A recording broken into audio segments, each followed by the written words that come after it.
درود بچه‌ها، خوش اومدید به کانال نوالیسم مدرن. تو این کانال با تکیه بر تئوری جادوگران کهن برگرفته از شمنیسم کاستاندا، پیرامون مثلث دانش، عرفان و متافیزیک بحث می‌کنیم.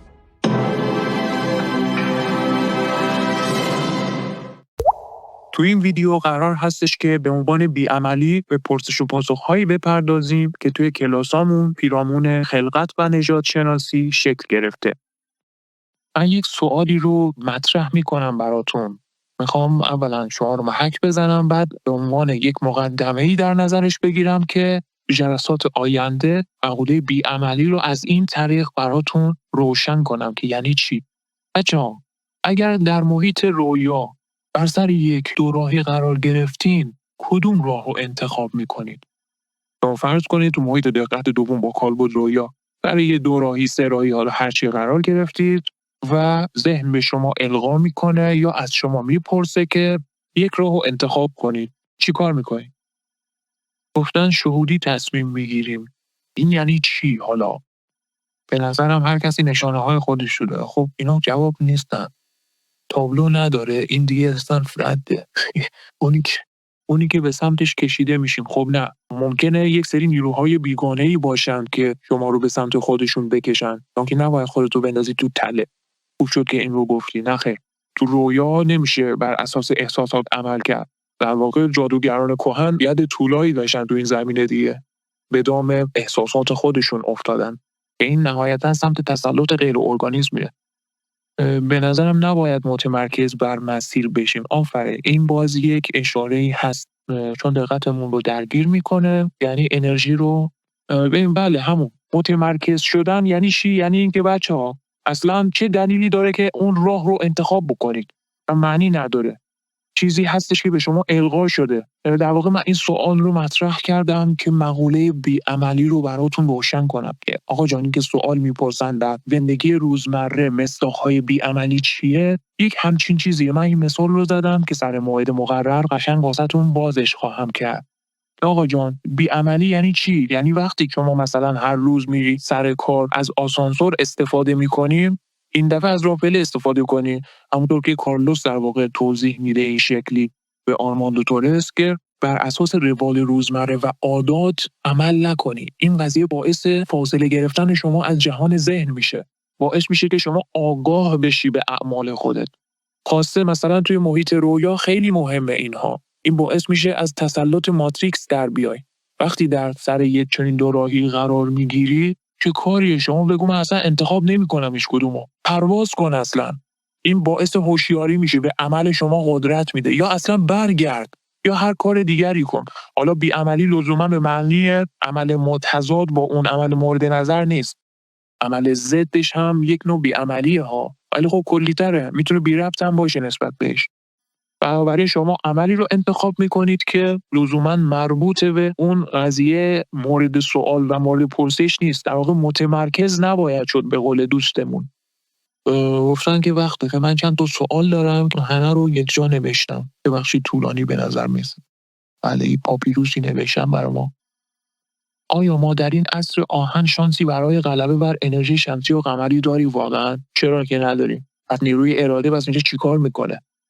در واقع ما گرد هم اومدیم که مسلط بشیم به این دو نیرو دیگه. در واقع یک تعادلی بین دو نیروی مثبت و منفی کیهانی که آگاهی ها رو در گیر هم میکنند برقرار کنیم. بله، یک سالک مبارز با فعالسازی مرکز اراده خودش میتونه غلبه پیدا کنه. در جایی که اون موجودات یا انسان‌ها که در اون ابتدا بودن و قطعا در سطوح آگاهی بالاتری از ما بودن نتونستن غلبه کنن و بارها دچار هبوط شدن. اون انرژی که بر موجودات دقت سوم غلبه کرد و به اینجا کشوندشون، چرا نتونستن غلبه کنن؟ ما گفتیم درصد عظیمی از هیپوبوریان‌ها دوباره رجعت کردن. گفتیم استیلای نیروی قمری منجر به هبوط شد، اما نگفتیم که هیچ کس نتونست نجات پیدا کنه. نه خیر، این قضیه با اون خلط نشه. منتها قبلا درصد سالکان بیشتر بوده، الان به واسطه تسلط ماتریکس برعکس اهل معرفت خیلی کمتر شده، در دسترس نیستن و از این دست مواد. بنابراین این کار شدنیه دیگه. هرچند سخت‌تر و سخت‌تر داره میشه در بستر زمان، ولی ناممکن نیست. پرسش دوم، در صورت موفقیت بشر برای بازگشت این سوال ایجاد میشه. ببینید تا همینجا من بهتون بگم موفقیت بشر برای بازگشت معنی نداره. سلوک یک چیز فردیه که میگی موفقیت بشر انگار مثل میمونه که همه رجعت کنن. چون این چیزی تقریبا ایمپاسیبله، تقریبا غیر ممکنه. بلکه هر کسی هنر کنه فقط خودش بتونه به آزادی برسه. این سوال ایجاد میشه که قبل از هبوط مبدأ به یاد نمی اومده. اون ذهن نبود. از طرفی ما در تلاشیم برگردیم به جایی که اونها بودن بدون ذهن. مبدأ به خاطر نمی اومده و البته نیازی هم نبوده. دقت میکنید؟ این نکته هم پس در نظر داشته باشید. حالا طی سازوکاری که رخ داده و موجودات تک عنصری در دسترس هم قرار گرفتن و عرض به خدمتتون همونطور که جلسه پیش گفتیم چیستاها توسط آهی‌ها لمس شدن، ما ذهنمند شدیم و به توسطش اون ذهن ابزاری هستش که میخواد خودش رو به خاطر بیاره، ما تونستیم مبدأ خودمون رو به یاد بیاریم.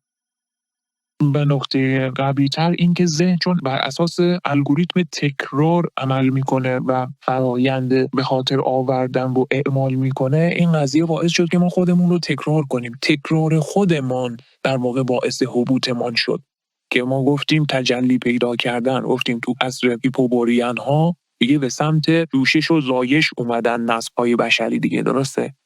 خب پرسیدن که پس یعنی در صورت برگشت همچنان این سوال باقی از کجا آمدنم بهر چه بود؟ بله، به کجا میروم آخر ننمایی وطنم. ما یک شمای کلی از این سیر پیوندگاه براتون به تصویر کشیدیم که بگیم مبدأ و اوریژین ناشناختنیه دیگه. اصلا کاری نداره ما بدونیم. این سوال در واقع نیروی محرکه‌ای هستش برای سالک تا به کمال برسه. وگرنه هدف که پاسخ به این سوال نیست. اصلا پاسخ این سوال در حد تفسیر نیست. ما فقط هستیم که تجربه کنیم و اون شرایط کمال تمرکز سوم کافی است برای بقا و ادامه حیات. چون معرفت خاموش دیگه چه لزومی داره که ما مبدأ و ناشناختنی رو درک بکنیم. درست مثل جادوگران تبار دونخوان که در عصر جدید دقت دیدنشون رو از ناشناختنی برگرفتن و متمرکز به ناشناخته شدن. گفتن که چیزی که باعث هلاکت ما میشه چرا ما روش متمرکز بشیم؟ ما مخلوقات محدود شده‌ای هستیم که پتانسیل ادراک ما اقتضا نمی‌کنه ناشناختنی بیکرانگی رو درک بکنیم. تاریکی و اون صوت ازلی مجرد اینا ناشناختنی هست. معطوف داشتن دقت خود بر اینها صرفاً انرژی ما رو تحلیل میده و چیزی در بر نداره. ما فقط این سیر هبوطی رو پیش گرفتیم که به این تجربه دست پیدا کنیم و با آگاهی بتونیم به تمرکز سوم و اون حالت کمالی نزدیک بشیم و دیگه قدر داستان رو بدونیم. متوجهید؟ دیگه اون موقع با آگاهی کامل از این سیر هبوطی سعی میکنیم حالت تعادلمون رو در دقت سوم حفظ کنیم. بچه‌ها اون شعری که من گفتم سر جلسه کلاس یادم رفته بود، همین الان یافتمش. از این فرصت استفاده کنم که براتون بخونم و بهش اشاره کنم. سرای خانه به دوشی حصار عافیت است. صبا به طایر بی آشیان چه خواهد کرد؟ ما رو میگه دیگه. به باغ خلد نیاسود جان الوی ما. یعنی اون زمانی که شیستا بودیم آروم نگرفتیم، آخرش توسط آیات ببود کردیم. به حیرتم که در این خاکدان چه خواهد کرد. حالا چه باید بکشیم در این خاکدان دیگه خدا میدونه. اینجاست که خواستم اینو اشاره کنم. بله، صفای باده روشن ز جوش سینه اوز. تو چاره ساز خودی آسمان چه خواهد کرد؟ خطاب به مبارزان. شما فقط با تکیه بر اقتدار شخصیتون میتونید خودتون رو نجات بدید. به من که از دو جهان فارغم به دولت عشق، حالا دیگه بقیه‌اش رو دیگه کار نداری. عرض به خدمتتون که بنابراین کجا بودیم؟ ما به حالت بی‌ذهنی می‌خواهیم برسیم که همانا تمرکز سوم است و دیگه اصلا نیازی هم نداریم از ناشناختنی سر در بیاریم. دیگه این تجربه در ما هست. تنها چیزی که میماند یک حال ابدی است و بودن همین. میشود بقا، یک بقای آزادانه با حفظ فردیت شخصی که این ایدئال هر موجود زنده‌ای میتونه باشه. سوال پرسیده که تهش چیه؟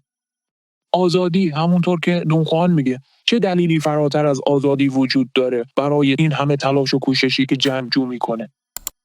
اصلا موجودی که ذهن نداره چرا باید دنبال تفسیر مبدأ باشه؟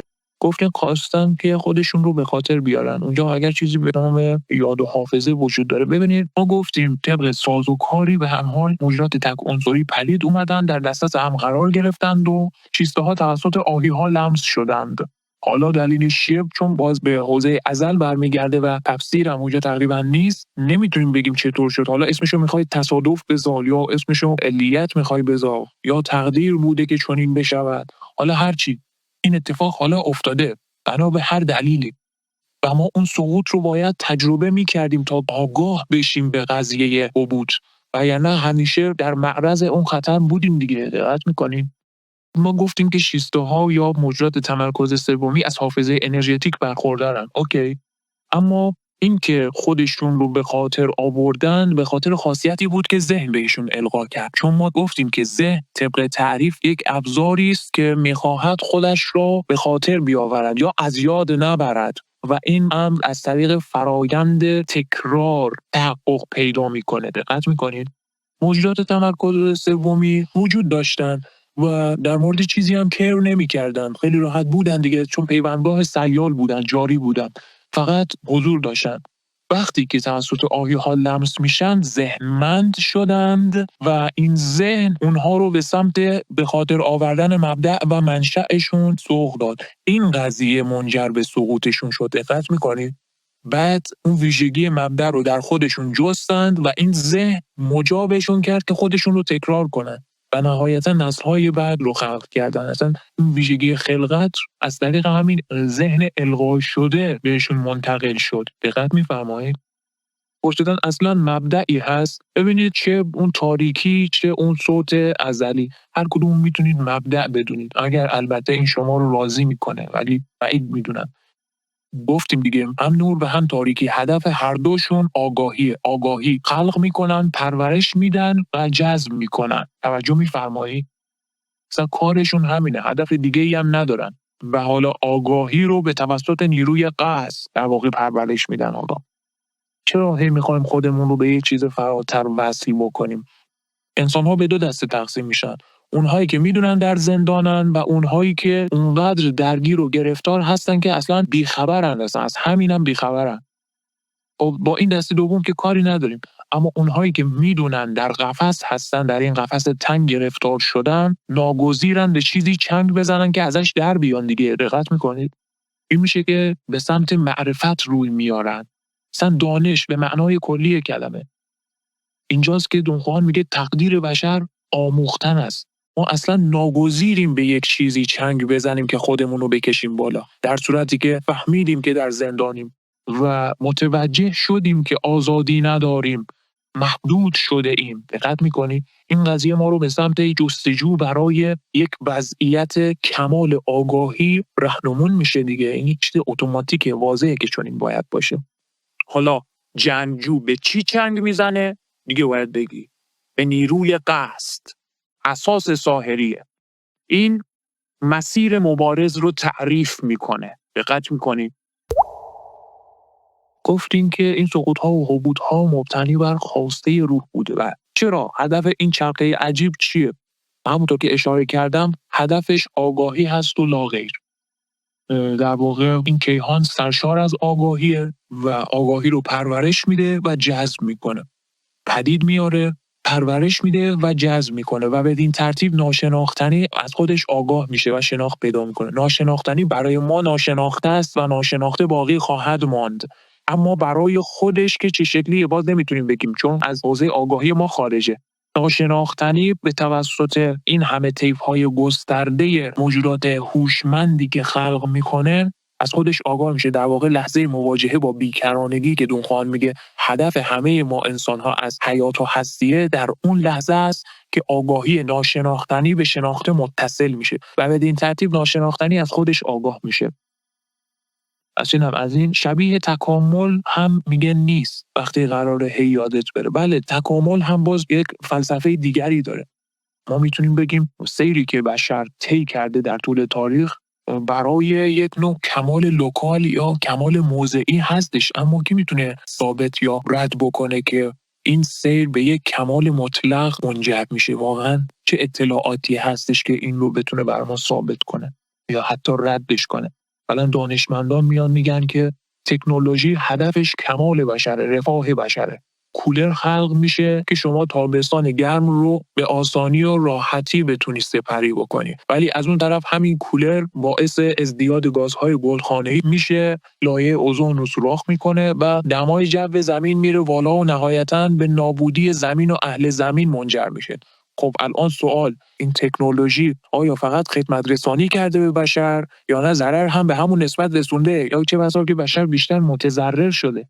خب اینجاست که تنها چیزی که میتونیم بگیم اینه که راهکار بشر همیشه این بوده که از وضعیت فعلی به یک وضعیت بهبودی نسبی برسیم.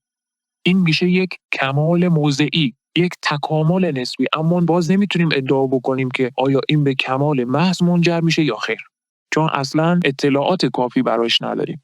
بنابراین واضحه که همین سیر حرکت پیوندگاه از همون عصر شیستاها تا عصر دقت‌های منفی که بحث جلسه امروزمونه بهش خواهیم رسید، شما میبینید که ما اصطلاحاً میگیم سیر تکاملی پیوندگاه خواسته از وضعیت قبلی بهتر بشه، چون چاره ای نداره. به خصوص مسیر تکنولوژی شما نمیتونی برگردی به 100 سال پیش. الان اینترنت رو بخوای از بستر جهان حذف بکنی همه چیز متلاشی میشه، به خاطر اینکه بسیاری از کسب و کارها مبتنی بر همین اینترنت هستن. مثال حالا خواستم بزنم. بنابراین چاره‌ای جز همسویی باهاش نیست. یعنی ما ناگزیریم که پیش بریم و فقط میتونیم راهکارهای مدرن رو ارائه بکنیم. نمیتونیم استراتژی‌های اهل عتیق رو علم بکنیم. پس میتونیم بگیم که ما دائما در یک مسیر کمال موضعی هستیم. اما اون قضیه، اون سوال کماکان پابرجا میمونه که تکامل مطلق یعنی چی؟ و اگر از من بپرسید میگم بازگشت به دریای تیره آگاهی. این یعنی کمال مطلق. یعنی جایی که موجود زنده به مبدأ هستی بخش خودش، به اون اوریجین خودش رجعت خواهد کرد. همون شد. حالا ما که از آزادی به عنوان یک کمالیات میکنی، باز حالتی از آگاهی هستش که درش شخص بتونه آزادانه به بقا بپردازه.